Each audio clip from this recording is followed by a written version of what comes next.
So as you heard, I think most of you already knew, that I am a undefeated world champion fighter.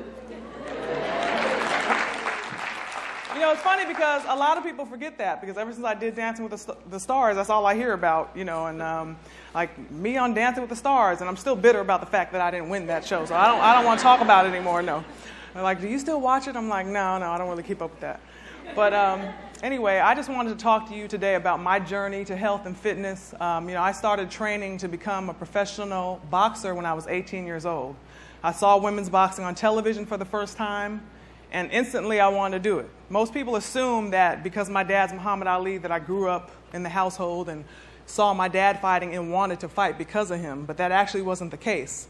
Being that women did not box on television, the thought never occurred to me. You know, but I always had something in me. I was always a little bit of a fighter, you know, growing up, and it got me into some trouble. So when I saw women's boxing for the first time, I said, you know what? This is right up my alley. I can fight. I can get paid. I won't get in trouble. You know, it's perfect.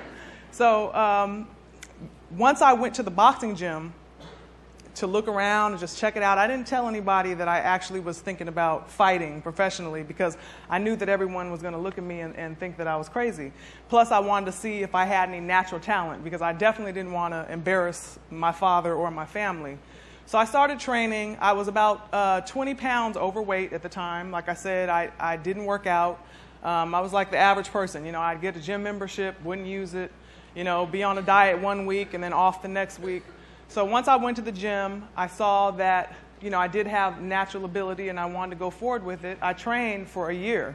And I always knew that if I started boxing, I had to be and wanted, you know, I wanted to be undefeated. I wanted to be a world champion. I wanted to be considered one of the best. I had very high expectations of myself. So the first thing I did was try to find out, what does it take to be a fighter? What does it take to be a champion? And, you know, you hear, you know, other fighters give you information, and other trainers that are at the gym, they say, oh, you have to run 6 days a week. Oh, you have to train at the boxing gym 6 days a week.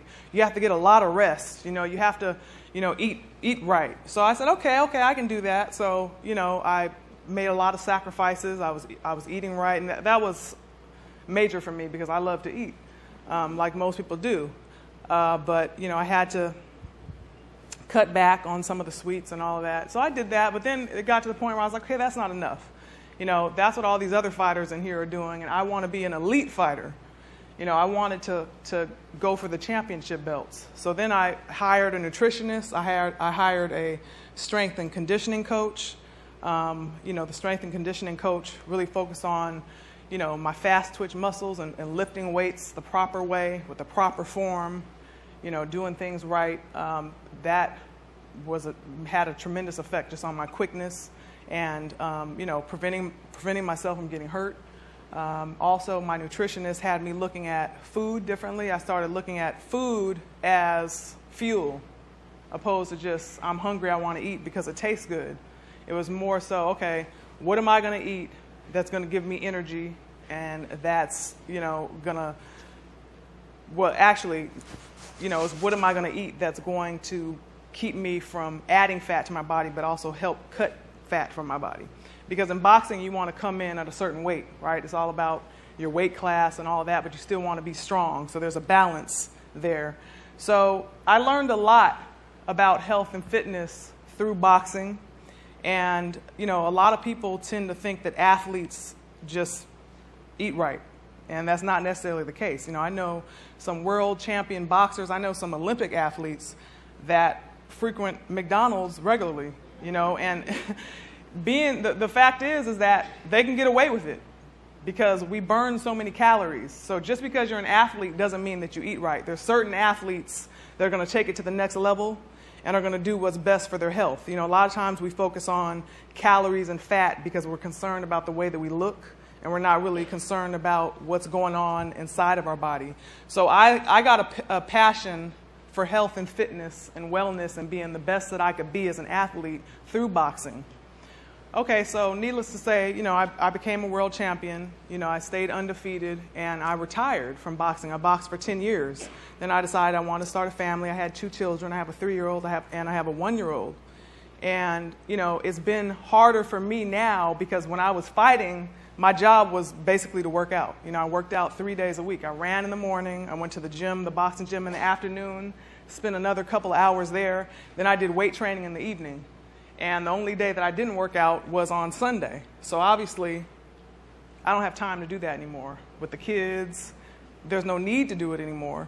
So my body has changed, and it's been a transition for me, because for one, you have to accept your new body. I was 20 pounds lighter than I am now when I was boxing professionally, and I can look at pictures of myself and say, oh, look at me, and I want to look like that again. I tell my husband, I'm gonna do it, babe. I'm gonna do it. I'm gonna go on this diet. I'm gonna eat a certain way, and then he's just like, yeah, whatever. Here we go again, because it never lasts. Because at the end of the day, it has to be more than just a look for me. Because life happens. I have kids. I don't have time to be in the gym.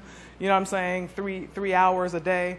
So what I'm saying is that I've had to approach health and wellness, the same way I did when I was fighting. I have to do it for me, and I have to do the best thing for my lifestyle as it is now. You know what I mean? And what I mean by that is that, my motivation now, being that I don't have to face an opponent, I don't have to be prepared. Because one thing about me was, if I knew I had a fight and I had to face someone, there was no way I was not going to come in shape and ready to go. Because I took my titles and my reputation and just everything within me as a fighter so seriously that there was no way that I wasn't going to train my hardest, I wasn't going to eat right, I wasn't going to do what I had to do. But now, I don't have an opponent to face. You know what I'm saying? I can get away. I can put some Spanx on, if I need to. If I'm 5 pounds overweight, I don't have to get on a scale and strip down, and weigh in front of an audience like this, So, and then get in the ring and back it up. Somebody's trying to take your head off. I don't have that.